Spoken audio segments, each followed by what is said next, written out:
古代为什么气大于亲？每年逢年过节的时候啊，大伙儿啊，按照中国人的老理儿啊，都要走个亲戚串个门什么的。一家人呢联络感情，一块乐呵。可是这串门你不能瞎串，各地方都有各地方规矩。比较常见的是呢，大年初一得在自己家里团聚啊，比方说你叔叔带着你婶子呀，你大爷带着你大娘啊，你哥哥带着你嫂子啊，一块回到这个大家子里来团聚。到初二呢，很多地方回门子就到女方那边，比方说这个你哥哥去他老丈人那了，你叔叔呢到你婶子他爸家去了，就到女方那边。到初三以后呢，轮到其他亲戚啊，姑姨叔伯之类的，而且通常啊都是先紧着父亲这边的拜完了，再到母亲那边去拜年去。谁要不按这顺序来呢，就会被人挑理，说你这人不懂事儿。这就让很多年轻人不理解了，说同样是亲戚，为啥还要分这么细呢？其实亲戚这个词是个组合词，它分成亲和戚两部分。亲指的呢是你爸爸这一支儿叔伯姑侄这些，戚呢是指你妈妈这一支儿，舅姨外甥外甥女这些。父亲这边呢叫内亲，母亲那边呢叫外戚。也许有的朋友不了解这些，尤其80后90后年轻人呢，可是多数的人却会有这种潜意识，就是情感上好像这个亲跟自己关系更近，戚就相对差一点。为啥呢？很简单，亲基本上跟你是一个姓的，这算一种半洗脑的情况。所以串门呢，一般先呢去亲家里，再去戚家里。说这一点中国古代是不是这样呢？正好相反。在中国古代，多数家庭里边，戚在一个人的心理地位上要远远超过亲。你看民间有句话叫娘亲舅大，他可没听说爹亲叔大的。那么说这是为什么？为什么古代戚要大于亲？这里有几个原因。第一个叫亲者多为仇。什么意思呢？在封建王朝的时代，不像我们今天，亲和戚基本上除了跟不跟自己一个姓以外呢，本质上没多大区别。可是在古代呢，这个亲和戚几乎是完全不同的两个群体。最大的区别在哪儿呢？它就是婚姻制度不同。我们现代人呢是一夫一妻制，而过去实行的是一夫多妻制。在一个家族里呢，很可能兄弟姐妹都不是一个妈生的，而家族的财产继承和家族权利又是在亲族内流转的。外姓人就是不跟自己一个姓的，是没资格争夺的，甚至女儿只要出嫁了，同样也没有继承的资格。这就导致了一个问题，族内亲属之间呢，往往会涉及到财产继承和家族权力的争斗。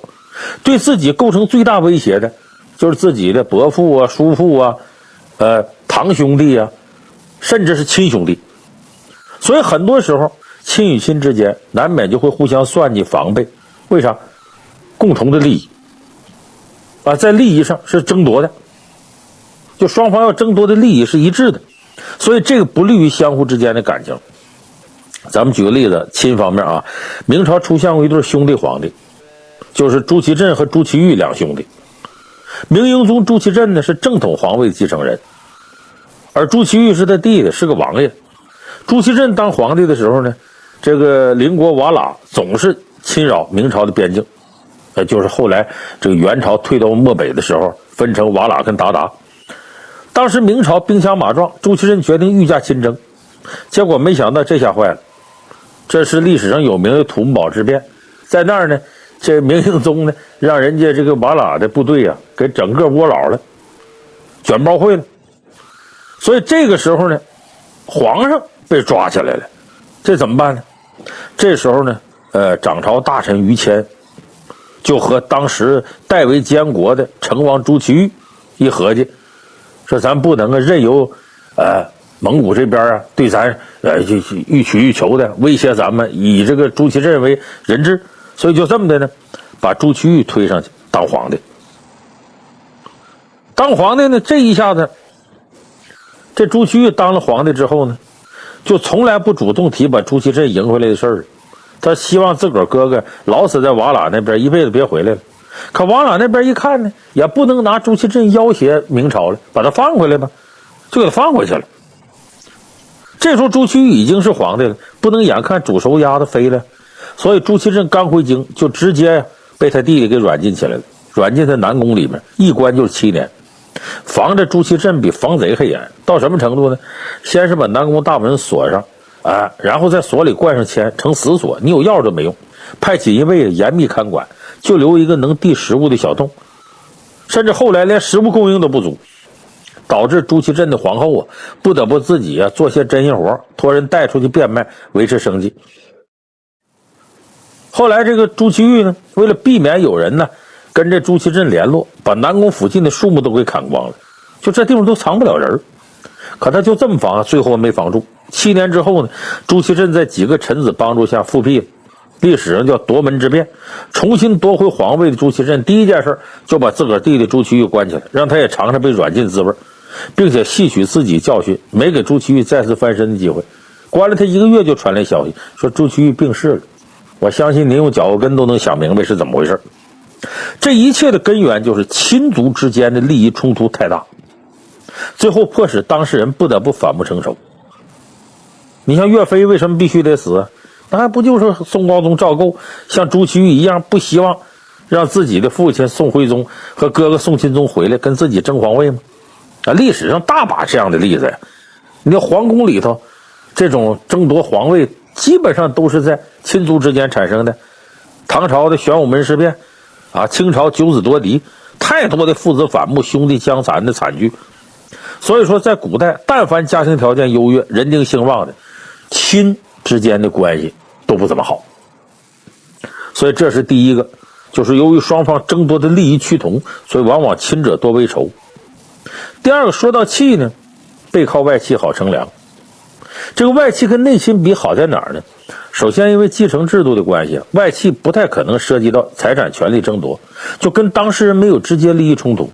没有利益冲突，同时相互之间具有血缘关系，关键时候还能帮得上忙。这两方面综合原因就决定了外戚在实际上比内亲更可靠。你看咱们看过有些个历史剧，其实也反映历史真实的事儿。你像大秦帝国之崛起什么芈月传的，都说到历史上一些真实的事儿。你看里面有个秦昭襄王嬴稷这个社稷的帝，秦国就在他治理下才真正成为之后统一天下这么一个大国，可以说他打下坚实基础。他为什么能取得这么大成就呢？这个秦昭襄王嬴稷最主要原因他有个好舅舅魏冉。这嬴稷年幼的时候就面临着我们说的亲族之间利益争夺，他就被送到燕国当人质。结果在燕国当人质这段时间呢，秦武王自己也托大玩举鼎，把自己砸死了。所以秦国就陷入诸多这个公子争位的局面。这时候手里掌握着秦国兵权的魏冉站出来，力挺他的亲外甥嬴稷继位，靠着强硬手段把这个外甥给推上去了。可他虽然继位，但毕竟岁数小，很多人呢不服他，尤其那些个宗室子弟，甚至密谋造反要篡位。又是他舅舅魏冉挺身而出，平定了各个地方的叛乱，让自己外甥坐稳王位。之后呢，他可以说是为秦国东挡西杀立下汗马功劳，开疆拓土。司马迁在史记上对魏冉的评价都很高，说魏冉秦昭王亲舅也，而秦所以东夷地若诸侯，天下皆西乡其首者，魏冉之功也。就是秦国的强大把各个诸侯都弄得衰弱了，魏冉呢功不可没。后来呢，他还在要退休的时候帮助秦国培养了一个杀神白起，为日后长平之战一举为秦国奠定统一天下的资本。所以相比于魏冉这个外戚来说，嬴稷那些个宗室兄弟叔伯那些亲，除了给他在后面捣乱和分享胜利果实之外，基本上是一无是处。那这种相似的例子其实不光是皇族，民间很多。你看什么隋末这个唐初的韩擒虎跟李靖，外甥跟舅舅的关系，是韩擒虎一手把李靖带成了可以说天下的栋梁之才。再有你像卫青霍去病，舅舅外甥，同样也是千古传颂的佳话。所以说在古代有一个强大的外戚，那是令人非常羡慕的一件事。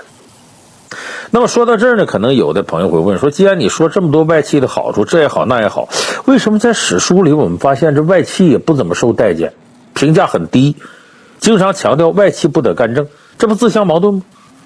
刚才我们说的是这个外戚优点，都是从个人情感出发，你要是放到朝政的角度，那就不一样了。外戚特点呢，反而会让他遭受排斥，这里边有几个原因。首先呢，外戚它有时效性。打个比方，你跟你舅舅你姨关系好，可不等于你儿子跟他们关系就好。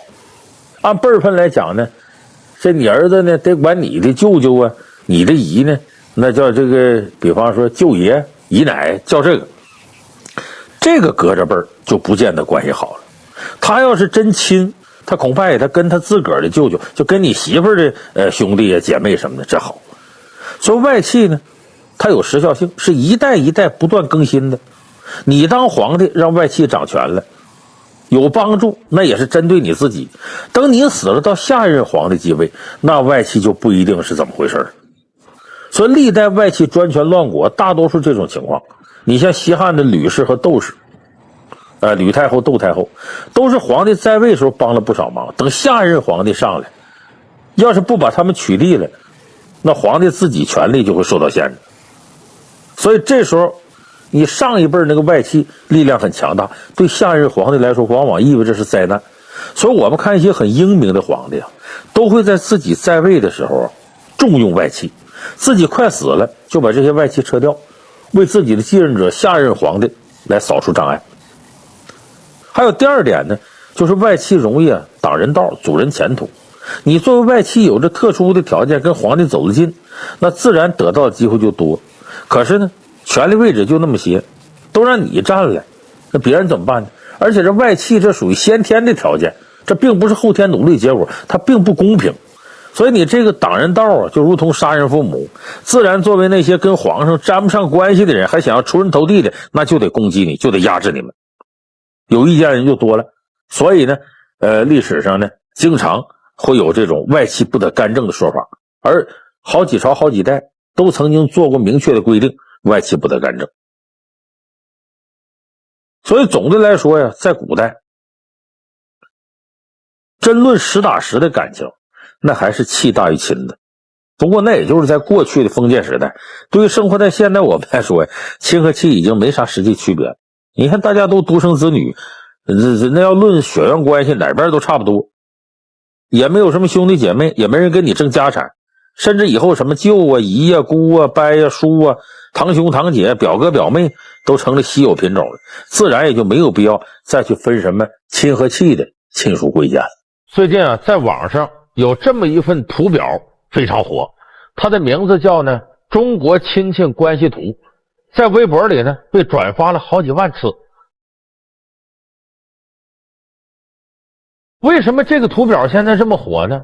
那是因为独生子女时代来临了以后好多这个年轻人了不会查辈儿。你说逢年过节到亲戚家，见着有的长辈平辈不知道该怎么叫。伯伯的孩子叫什么？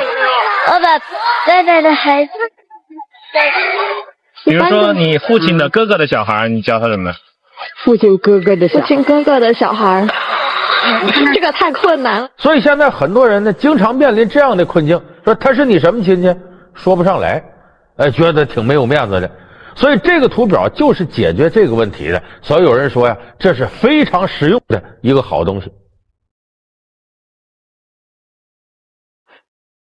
把舅舅姑姑叫做叔叔阿姨，把姥姥姥爷叫做奶奶爷爷，独二代为何六亲不认？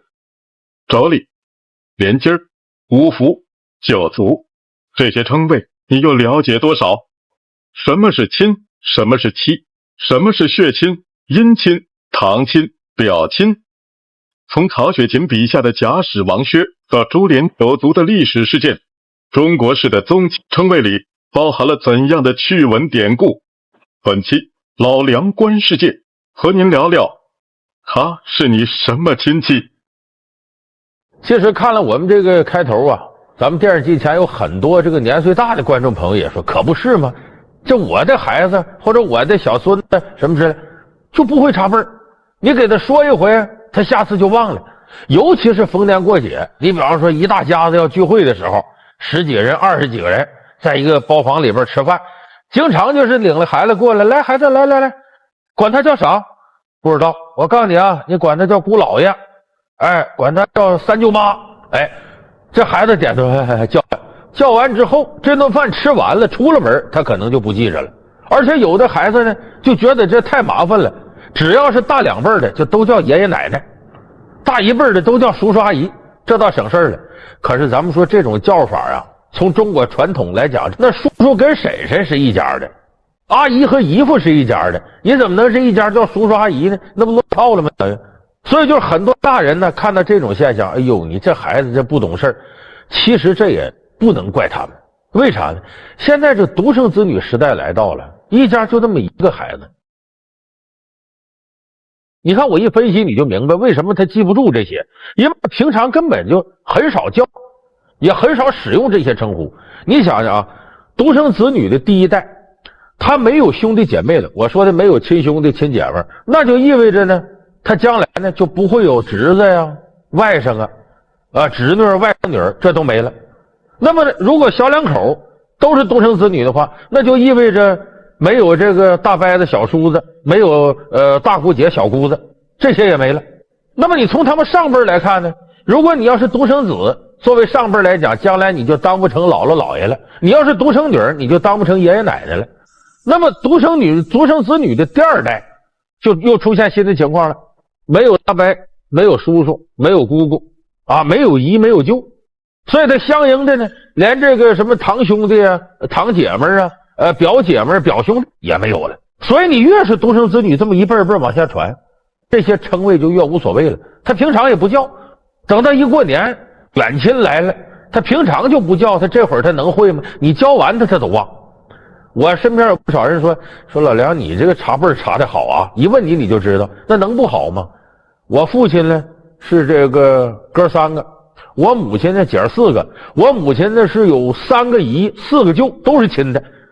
你说我打小就在这么大个亲戚圈里泡大的，基本什么辈我都能查明白。关键是啥？你用它，你经常得教。今天这个亲戚来，明天那亲戚来，小孩记性也好，几回就记。爷爷奶奶身体健康，新年快乐。好，磕头。所以说中国的亲戚关系啊，你得是这些亲戚存在，你才好办。中国我们知道是个亲情社会、人情社会，往往这个亲属关系呢是社会关系非常重要的一环，咱还离不开这个。所以咱们有必要作为一个中国人，好好了解了解自己在亲属关系上这种传统，因为世界上这些国家恐怕没有一个国家比得上中国的汉民族能有这么复杂、理得这么顺的亲戚关系。纷繁复杂的亲戚称谓令80后们一头雾水，但对于50、60年代出生的人来说却不陌生，因为在实行计划生育政策以前，一对夫妻可能生育多个子女，孩子们自然也有叔叔婶婶、姑姑姑父、姨父阿姨、舅舅舅妈。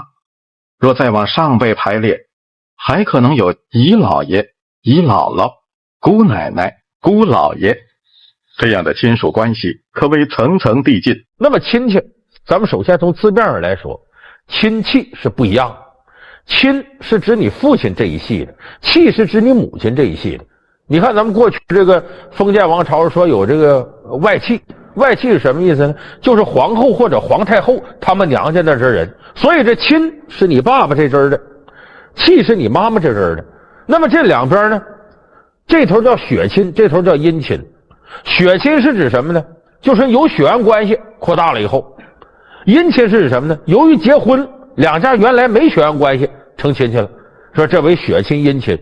那么这里头呢还有特别细致的区分。你看咱们经常说他是你堂哥，哎，他是你堂姐，说这是你表姐，这是你表妹。这堂和表是怎么回事？当然咱们可能电视机前岁数大点的观众朋友说，老梁你这说都小儿科，可不是。你现在问你的孩子或者你的孙子辈，你问他堂亲和表亲什么区别，恐怕80后90后10个得有9个根本不上来的。知不知道堂哥和表哥的区别？不知道。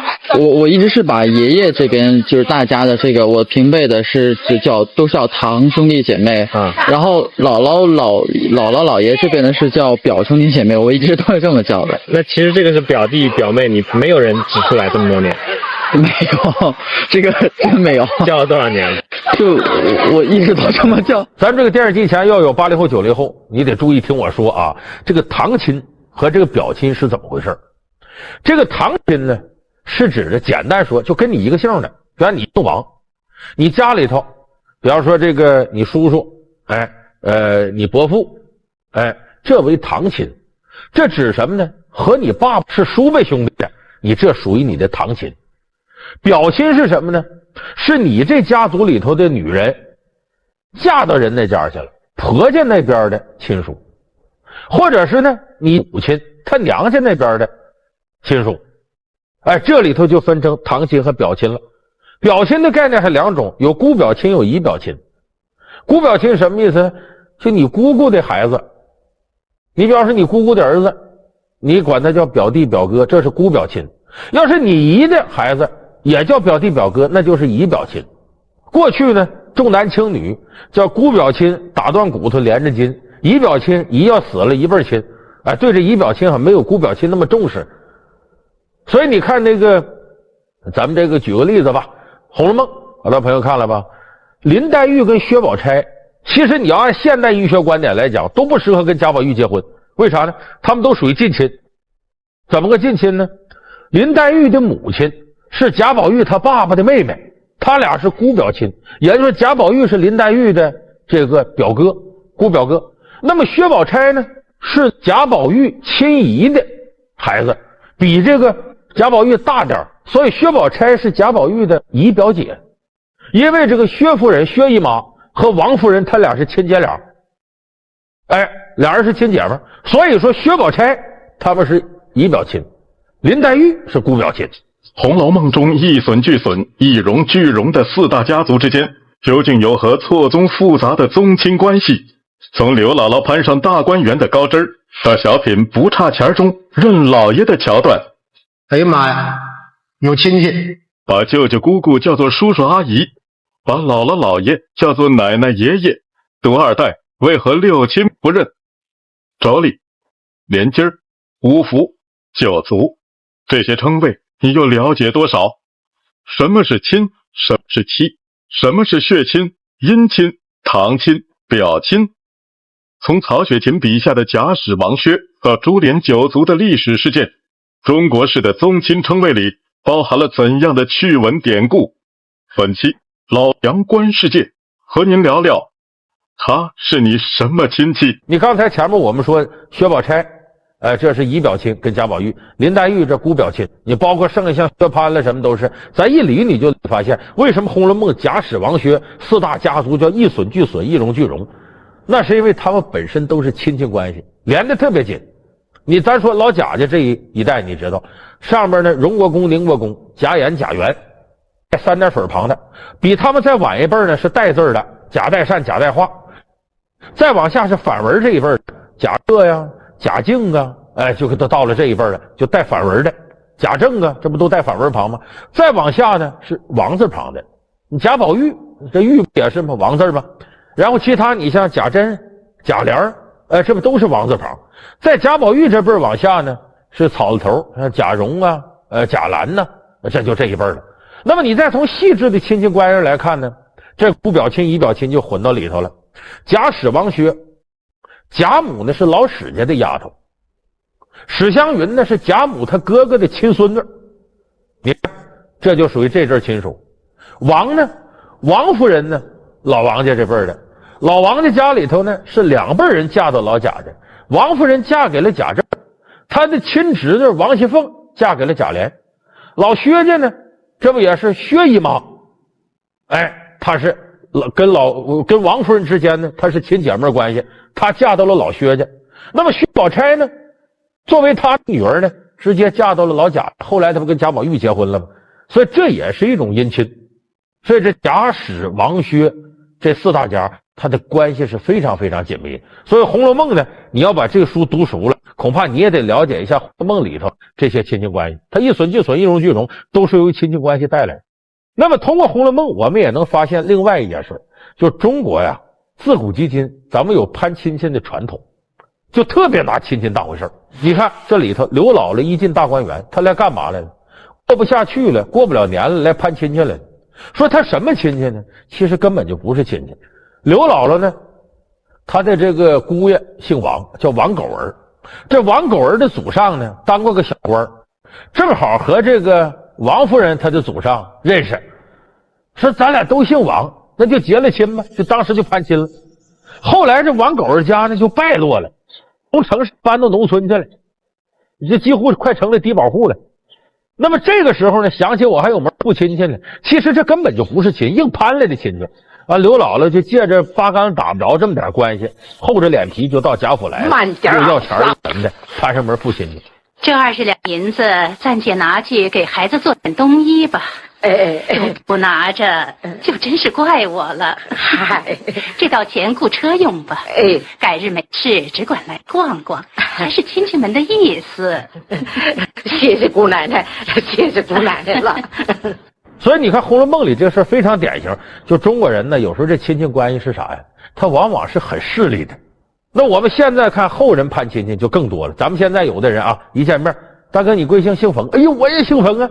这一笔写不出俩冯字的，500年前是一家。大哥呀，你可是我这亲哥，你们家老太太，我这都我亲妈。你看攀亲为的啥？接下来就有事了，签个合同啊，安排个孩子呀。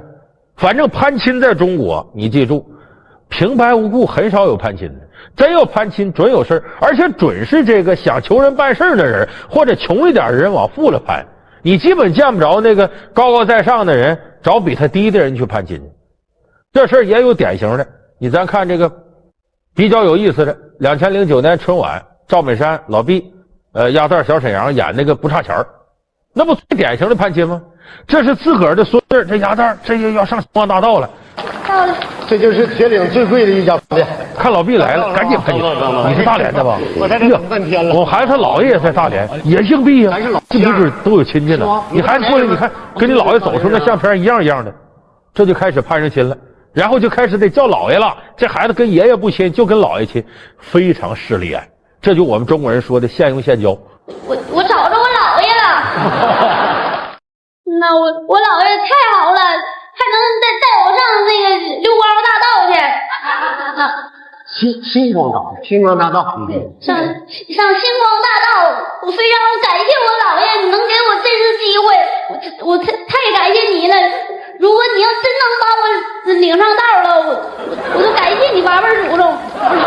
最后最有意思，他目的很明显呢，说这你还没去星光大道，怎么获奖感言？你这孩子这水平，再说咱这关系，到底能不获奖吗？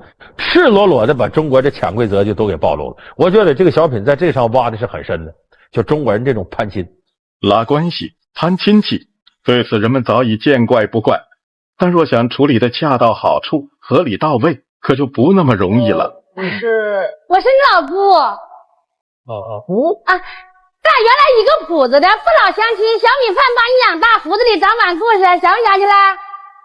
在赵本山的小品《拜年》中，养鱼大王老赵夫妇去乡长家拜年，一进门就跟乡长攀上了亲戚，结果却闹出了咱们经常有那么句话，朋友近了密，亲戚远了乡。这个亲戚要总往一块待着，倒容易出事呢。为啥呢？朋友总往来，你有情我有意的，咱办事觉得交情到了。亲戚不是，就即使是我求你办事，咱俩挂上亲戚，好像你应该似的。咱每个人家里准有这样亲戚，就你咋帮他，他都觉得应该。咱是亲戚呢，你应该帮我呀。就好像攀上亲戚了，你就得对他负责任似的。还不叫叔啊？叔。在电视剧《激情燃烧的岁月》中，蘑菇屯的远方亲戚成群结队来石光荣家串门，理直气壮的胡吃海喝，更是令人哭笑不得。吃别夹，进来啊！大家请别客气啊，有的是，里边还有，吃饱了。再来一口。兄弟媳妇儿，这家咋天不收的呢？有咸菜没？啊，有，我给你拿去啊。所以这朋友在一块越近越好，亲戚要在一块近了时间长，锅碗瓢盆一碰着，觉得你应该的，容易出矛盾。所以叫朋友近了密，亲戚远了乡。在老话里，贫居闹市无人问，富在深山有远亲。这话说得好。你要是穷，十字街头使八方抓钩，抓不住亲朋好友；你要是富，在深山老林用刀枪棍棒赶不散势力宾朋。有钱男子汉，无钱汉子难。你看东北有个小曲儿叫《十三不亲》，里边有那么段唱非常好，就说亲戚这关系和穷富的关系。他那么唱的：你说亲戚亲，亲戚也不亲，你有我富那才算亲啊。有朝一日你要是过穷了，富家不登贫家的门啊。这小曲儿啊编得好啊。什么是妯娌、连襟儿？什么是五福、九族？亲戚一词有怎样独特的中国式解读？从株连九族到未出五福，传统文化中对亲戚等级有着怎样细致的划分？老梁观世界，他是你什么亲戚？正在播出。当然呢，如果你要是想了解中国的人情社会，了解中国传统文化，你更得知道这个。因为在我们生活当中有好多的过去的文词啊，就亲戚关系复杂时期留下的文词，现在还在用。比方说这个连襟，东北叫连桥。这连襟怎么回事？咱现在有的年轻人都不知道了。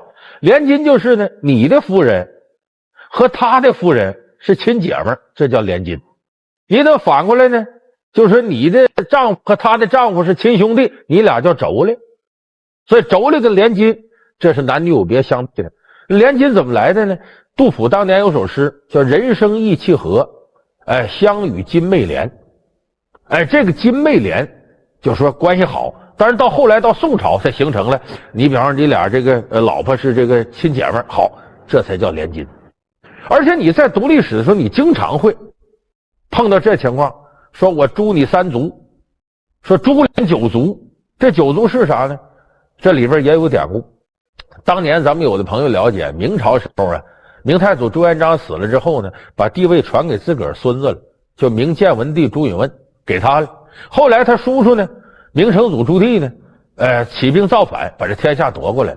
夺过来的时候呢，他的军师姚广孝就告诉他，你从北京打到南京啊，这个建文帝呢有个军士叫方孝孺，那是很有学问、很有骨气、品德很高的人，这个人你可不能杀，你一杀他，天下读书人都不服你了。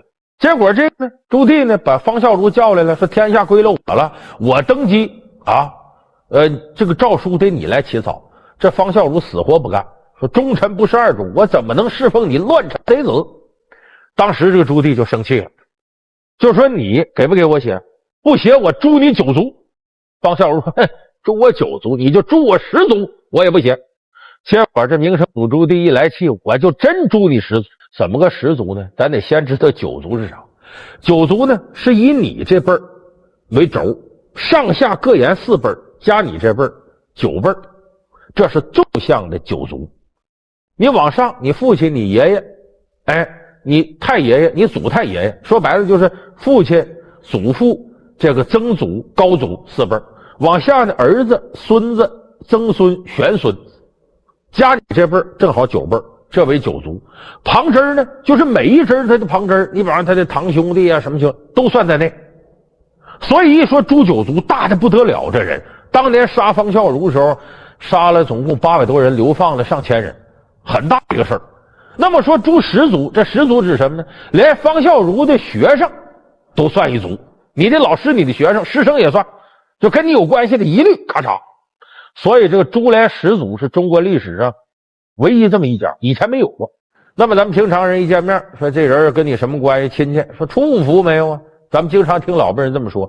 五福是什么呢？大伙儿注意，这个福啊是服装的服。五福指着什么呢？过去呢，这个人死了，咱就有得给带孝的。带孝的是那样，咱都看着平辈带什么孝，晚辈带什么孝还不一样。他就根据你带孝不同的程度，决定出没出五福。你比方这5福指什么呢？5种丧服。